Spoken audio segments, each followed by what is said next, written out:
Aku cuma memohon padamu agar aku ditempatkan sebagai manajer marketing, sahut Bu Claudia dengan suara memohon. Maaf Bu, boleh aku bicara terus terang, ucapku. Tentu saja, sebaiknya kita sama-sama berterus terang Dennis, sahut Bu Claudia sambil memegang lutut kiriku. Nah, ini pertama kalinya dosen jutek itu menyentuhku. Tapi aku berusaha untuk tetap bersikap profesional. Maka aku pun berkata, di samping pendidikannya harus sesuai dengan jabatannya, manajer marketing itu harus ramah dan murah senyum Bu, ucapku. Hehehe, kamu nyindir ya, karena aku jarang tersenyum di kampus, sahutnya. Tidak pernah tersenyum, bukan jarang lagi, ralatku. Di kampus kan beda dengan di perusahaan Demis. Nih lihat, sekarang aku tersenyum buat Dennis, ucap Bu Claudia. Aku menoleh. Gila manik. Dia tersenyum padaku dalam jarak yang sangat dekat denganku. Mah, kalau tersenyum begitu, kelihatan jelas bahwa ibu ini sangat cantik, ucapku. Masa Sil? Han, sebenarnya ada latar belakang yang membuatku sering kelihatan murung di kampus. Murung ya, bukan jutel, ucap Bu Claudia. Aku tidak menanggapinya. Bu Claudia melanjutkan. Suamiku menderita kanker hati. Hal itu sangat menyita waktuku, membuatku murung juga, dan akhirnya 6 bulan yang lalu, suamiku meninggal, ucapnya. Oh, maaf, aku ikut belasungkawa Bu, ucapku. Terima kasih, sahutnya. Tapi sekarang ibu sudah bisa move on kan? Tanyaku. Dari mana Demis tahu kalau aku sudah mulai move on? Tanyanya. Sekarang ibu kan sudah bisa tersenyum dan tertawa, sahutku. Iyalah, suamiku sudah beristirahat untuk selama-lamanya. Sementara aku harus berjuang untuk menghidupi diriku sendiri, ucapnya. Bu Claudia belum punya anak? Tanyaku. Belum, jawabnya singkat. Kalau masalahnya seperti itu, mungkin aku bisa mempertimbangkan ibu untuk menduduki jabatan manajer marketing, ucapku. Nah, aku bahagia sekali mendengarnya Dennis, sahutnya.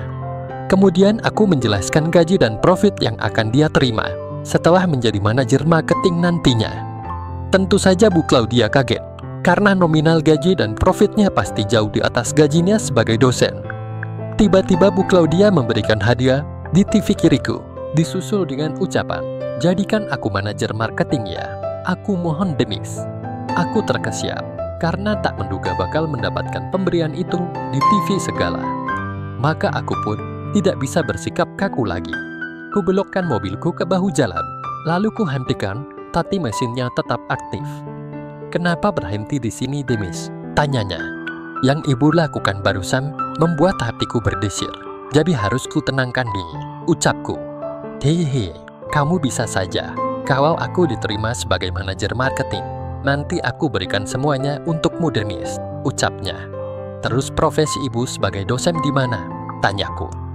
Ya ditinggalkan saja, aku ingin move on dan seolah dilahirkan kembali. Dengan profesi dan suasana baru, ucapnya. Ibu lihat bangunan yang belum selesai di seberang jalan itu, ucapku. Oh, keren sekali, itu bangunan yang akan dijadikan kantor barumu Demis, tanyanya. Dia mau lihat-lihat ke sana, tanyaku. Gak usahlah, kecuali kalau Demis mau memeriksanya ke sana, sahutnya. Aku tidak ada urusan dengan buruh yang sedang bekerja di situ. Aku hanya berurusan dengan kontraktornya. Kalau 2 bulan lagi belum siap juga, aku pasti klaim nanti, ucapku. Kalau Demis gak keberatan, sekarang antarin saja aku pulang, supaya Demis tahu di mana rumahku, ucapnya. Boleh, tapi kita makan siang dulu ya, ucapku. Siap bos, sahutnya sambil tersenyum. Dalam keadaan tersenyum seperti itu, Bu Claudia memang cantik sekali. Terutama matanya yang sail, membuatku jadi rikur. Ingin sekali aku memintanya, tapi aku masih menghormatinya sebagai dosenku. Tapi Bu Claudia seolah tahu apa yang kuinginkan, dan dia pun mendahuluiku, membuatku gelagapan, tapi dengan cepat aku membalasnya. Bermenit-menit kami saling balas di dalam mobilku yang kacanya gelap semua ini, tanpa rasa takut akan kelihatan dari luar. Setelah terlepas, Bu Claudia menyandarkan kepalanya di bahu kiriku, lalu terdengar suaranya. Kalau aku diangkat sebagai manajer marketing, Demis akan menjadi orang yang pertama move on Bu. Aku tidak cepat menyahut, meski hatiku sudah menerimanya. Sekarang kita isi perut dulu ya. Kalau perut lapar, tidak bisa bicara secara normal, ucapku. Tapi Bu Claudia bicara terus. Kalau aku dijadikan manajer marketing, dijadikan perempuan simpananmu pun, aku siap bos, ucapnya. Apakah itu janjimu? Tanyaku.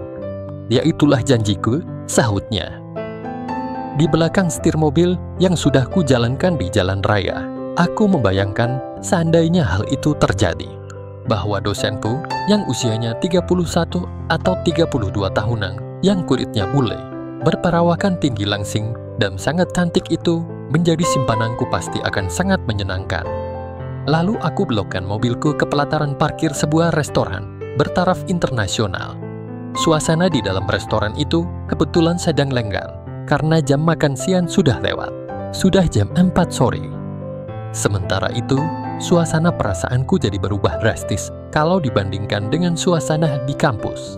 Karena Bu Claudia terus-terusan menatapku dengan mata sayunya dan menyunggingkan senyum manis terus. Aku memesan stik double tombo, cola dan kopi espresso tanpa gula. Sementara Bu Claudia memesan spaghetti bolognese. Jadi keputusannya gimana? Apakah aku diterima? Tanya Bu Claudia pada saat itu.